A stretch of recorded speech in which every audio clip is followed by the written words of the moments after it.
அன்புள்ள ஆண்டவரே, மீண்டும் உம்முடைய பலத்த கிருபை இந்த நாளின் ஆசீர்வாதத்தோடு எங்களை எழுப்பி இந்த புதன்கிழமையின் காலையின் வாழ்த்துக்களை நாங்கள் பெற்றுக்கொள்ளும்படி எங்களை எழுப்பின தயவிற்காக மிஸ்துதிக்கிறோம். வந்திருக்கின்ற எங்கள் ஒவ்வொருவருக்குள்ளும் உம்முடைய கிருபை தங்கி இந்த நாளின் நல்வார்த்தைகளை நாங்கள் கேட்பதற்கு எங்களை பலப்படுத்தும். மீட்பர் இயேசு கிறிஸ்துவின் நாமத்தில் ஜெபிக்கிறேன் நல்ல பிதாவே, ஆமென்.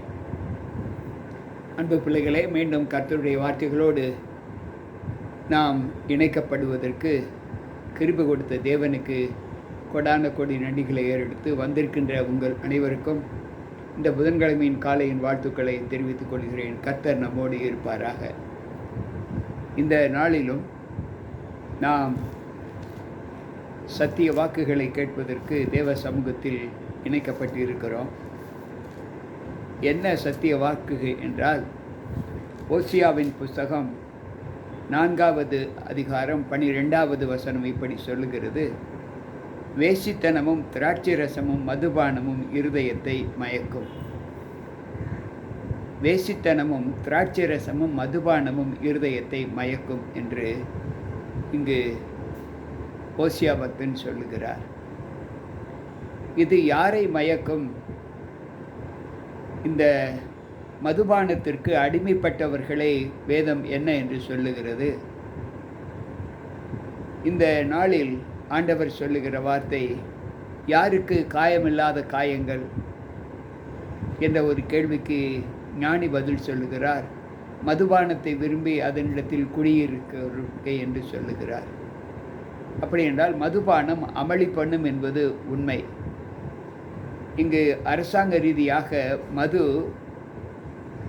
வீட்டை கெடுக்கும், மது நாட்டை கெடுக்கும் என்ற அறிவிப்பு பலகைகள் சித்தரிக்கப்பட்டிருந்தாலும் அதை இன்றைக்கு எத்தனையோ பேர் வாங்கி குடிப்பதில் மனமகிழ்ந்து கொண்டு இருக்கிறார்கள் என்பதை நாம் அறிவோம். இங்கு அதை போல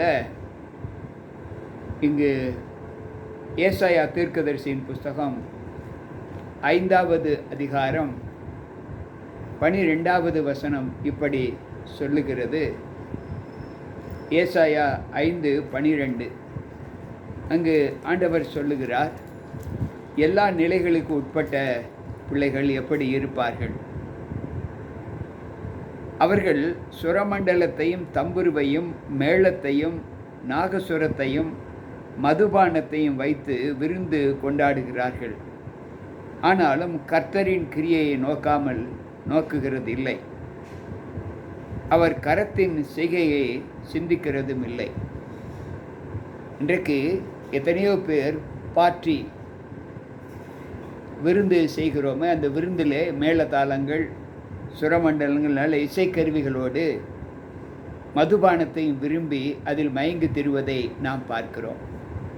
ஆனால் அவர்கள் கர்த்தருடைய கிரியைகளையும் கர்த்தரை குறித்த வாக்குகளையும் அவர்கள் சிந்திக்கவில்லை என்று இங்கு ஏசாயா பக்தன் சொல்லுகிறார்.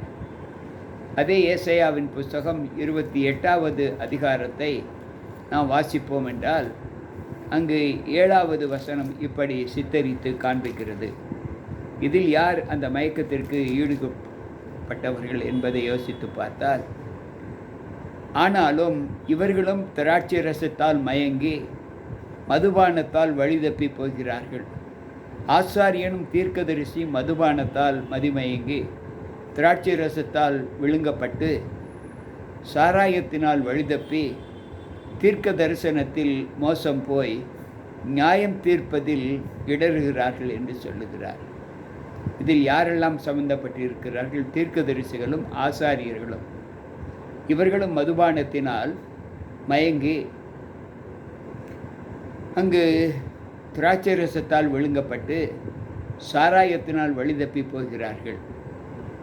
இவர்கள் தீர்க்க தரிசனத்தில் மோசம் போய் நியாய தீர்ப்பிலே இவர்கள் இடறுகிறார்கள் என்று இங்கு வேதம் சொல்லுகிறது. எனக்கு பிரியமான தேவ பிள்ளைகளை, ஆசாரியர்களுக்கு இந்த நிலை என்றால் பின்பு மற்றவர்களுக்கு எப்படி இருக்கும் என்பதை நாம் சற்று யோசித்து பார்ப்போம். எந்த சூழ்நிலையிலும் மதுபானத்தினால் மயங்குகிறவன் மனிதன் அல்ல என்று ஆண்டவர் சொல்லுகிறார். ஒவ்வொரு நாளும் நம்முடைய வாழ்க்கையின் அனுகூலங்களிலே நாம் எப்படிப்பட்ட ஆலோசனையை நாம் ஏற்றுக்கொள்கிறோம் என்பதை சற்று யோசித்து பார்ப்போம்.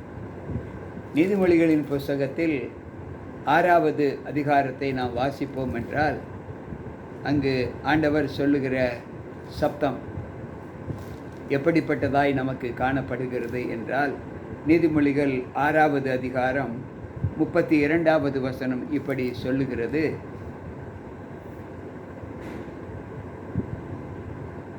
ஸ்திரியுடன் விபச்சாரம் பண்ணுகிறவன் மதிகட்டவன், அப்படி செய்கிறவன் தன் ஆத்துமாவை கெடுத்துக் கொள்கிறான். ஒரு ஸ்திரியுடன் விபச்சாரம் பண்ணுகிறவன் மதிகட்டவன் என்று சொல்லுகிறார். இன்றைக்கு இந்த நிலையை நாம் சற்று எப்படி பார்க்கும் என்று யோசித்து பார்ப்போம். நீதிமொழிகளின் புஸ்தகம் 20வது அதிகாரம் 1வது வசனத்திலே அங்கு ஆண்டவர் சொல்லுகிறார்: திராட்சரசம் பரியாசம் செய்யும், மதுபானம் அமளி பண்ணும், அதனால் மயங்குகிற ஒருவனும் ஞானவான் அல்ல என்று சொல்லுகிறார்.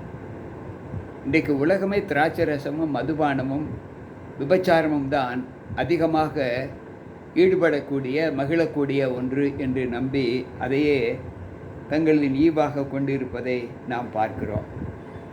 அன்பு பிள்ளைகளே, சற்று யோசிக்க வேண்டும். நாம் எதனால் மயங்கி கொண்டிருக்கிறோம்? நீதிமொழிகள் 23:27 சொல்லுகிறது: வேசி ஆழமான படுகொலி, பரஸ்திரி இடுக்கமான கிணறு என்று சொல்லுகிறார். வேசி ஆழமான படுகுழி, அதில் போகிறவர்கள் அந்த குழியிலிருந்து மீள முடியாது. அது புதைக்குழி. எனவே அந்த குணத்திற்கு எப்படி நாம் ஆண்டவருக்கு சாட்சியாக இருக்க வேண்டும் என்பதை சற்று யோசித்து பார்ப்போம். அன்பு பிள்ளைகளே, நம்முடைய வாழ்க்கையில் இந்த அனுபவங்களிலே நாம் எதை தேவனுக்கு சாட்சியாக வைத்திருக்கிறோம் என்பதை சற்று யோசித்து பார்ப்போம். ஒவ்வொரு நாளும் தேவ அனுகூலத்தில் வாழ்கிற நாம் எல்லா நிலைகளிலும் ஆண்டவருக்கு எப்படிப்பட்ட பலத்தை நாம் காண்பிக்க வேண்டும்? பிரசங்கின் புஸ்தகம் 7வது அதிகாரம் 7வது வசனம் இப்படி சொல்லுகிறது: இடுக்கனானது ஞானியையும் பைத்தியக்காரனாக்கும், பாதாளம் இருதயத்தை கெடுக்கும் என்று சொல்லுகிறார். அன்பு பிள்ளைகளே, இன்றைக்கு நம்முடைய வாழ்க்கையில் நாம் இடுக்கண் செய்கிற ஒரு அனுபவத்தை எப்படி பெற்றிருக்கிறோம் என்பதை யோசித்து பார்ப்போம். நீதிமொழிகள் 23:35 இப்படி சொல்லுகிறது: என்னை அடித்தார்கள், எனக்கு நோகவில்லை, என்னை அறைந்தார்கள், எனக்கு சுரணை இல்லை, நான் அதை பின்னும் தொடர்ந்து தேட எப்பொழுது விழிப்பேன் என்பாய். யாரெல்லாம் இந்த மதுபானத்தில் திராட்சை ரசத்தில் மயங்கி இருக்கிறார்களோ அவர்களுக்கு சூடு சொரணை என்ற ஒன்று இருக்காது. எவ்வளவு அடித்தாலும் அவர்களுக்கு நோகாது. எவ்வளவு வலித்தாலும் அவர்கள் அதில் பலவீனப்பட மாட்டார்கள். ஏனென்றால் அவருடைய சரீரம் செத்த சரீரத்திற்கு ஒப்பதாக மாற்றப்படும். எனவே தான் அங்கு ஞானி சொல்லுகிறார், மதுபானத்தினால் மயங்குகிறவன் ஞானி அல்ல என்று சொல்லுகிறார். எனக்கு பிரியமான தேவ பிள்ளைகளே, இன்றைக்கு நாம் கற்றுக்கொண்ட இந்த சம்பவம், மதுபானம் மனிதனை மயக்கும். அது எந்த மனிதனை மயக்கும் என்றால், ஞானிகளையும் ஆசாரியர்களையும் தீர்க்கதரிசிகளையும் மயக்கிவிடும். விபச்சாரமும் அப்படிப்பட்டது தான், திராட்சை ரசமும் அப்படிப்பட்டது தான், சாராயத்தை நாடுகிறவர்களும் அப்படிப்பட்டுதான் இருப்பார்கள். எனவே இந்த 3 அற்பமான குணங்கள் கிறிஸ்துவை ஏற்றுக்கொண்ட பிள்ளைகளுக்கு ஒரு நாளும் இருக்கக்கூடாது என்று ஆண்டவர் சொல்லுகிறார். அப்படிப்பட்ட பிள்ளைகள் தேவனை துதிக்க கூடாது என்று ஆண்டவர் சொல்லுகிறார். ஒரே வாயில் தித்திப்பும் கசப்பும் உண்டாகக்கூடிய ஊற்று ஊறுமா என்றால் ஊறாது. ஆனால் இன்றைய சூழ்நிலையில் அந்த மதுபானத்தினால் மயங்கி தெரிந்தவர்கள் தங்களை மற்றவர்களுக்கு ஞானிகளாக்கிக் கொள்வார்கள், நல்லவர்களாக்கிக் கொள்வார்கள் என்கின்ற ஒரு பெருமிதத்தை அவர்கள் பெற்றிருக்கிறார்கள். எவ்வளவு குடித்தாலும் நான் நிதானத்தோடு இருப்பேன் என்று சொல்லையும் நாம் கேள்விப்பட்டிருக்கிறோம். எனவே எனக்கு பிரியமான தேவ பிள்ளைகளே, இந்த குணத்தை விட்டு நாம் நீங்க தேவ சமூகத்தில் நம்மை ஆண்டவருக்கென்று அர்ப்பணித்து தேவ சமூகத்தில் நம்மை தாழ்த்துவோம். அன்புள்ள ஆண்டவரே, மீண்டும் உம்முடைய பரிசுத்த நாமத்தின் ஆசீர்வாதத்தோடு இந்த நாளின் கூடியில் வந்திருக்கிற எங்கள் ஒவ்வொருவருக்குள்ளும் உம்முடைய கிருபை இருந்து பாதுகாத்து நல்ல வார்த்தைகளை நாங்கள் கேட்டு பலப்பட எங்களுக்கு நீர் கிருபை செய்யும்.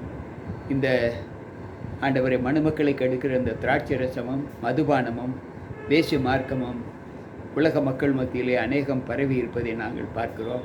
அப்படிப்பட்ட பிள்ளைகளுக்கு நீர் ஒரு மனமாற்றத்தை கொடுத்து தன்னுடைய குடும்பத்தோடு தன்னுடைய தேசத்தோடு நல்ல அனுபவம் உள்ள பிள்ளைகளாக நல்ல இணக்கத்தோடு வாழக்கூடிய பிள்ளைகளாக அவர்களை நீர் மாற்றி போட வேண்டும் என்று உம்முடைய கருத்தில் ஒப்புக் கொடுக்கிறோம். ஏறெடுக்கிற ஜெபங்கள் அவர்களுக்காக இருக்கட்டும். அவர்கள் நல்ல நிலையில் வாழ்வதற்கான பலத்தை என் தேவன் கட்டளையிடும். கிருபை செய்யும். மீட்பர் இயேசு கிறிஸ்துவின் நாமத்தில் ஜெபிக்கிறேன் நல்ல பிதாவே, ஆமென். அன்பு பிள்ளைகளே, கேட்ட வார்த்தைகள் உங்களுக்கு மிகுந்த ஆசீர்வாதமாக இருக்கும் என்று கர்த்தருக்குள் நம்புகிறேன். கர்த்தர் நம்மோடு இருப்பாராக. மீண்டும் நாளை சந்திப்போம். உங்கள் போதகர் ஜி.கே. ராபர்ட்.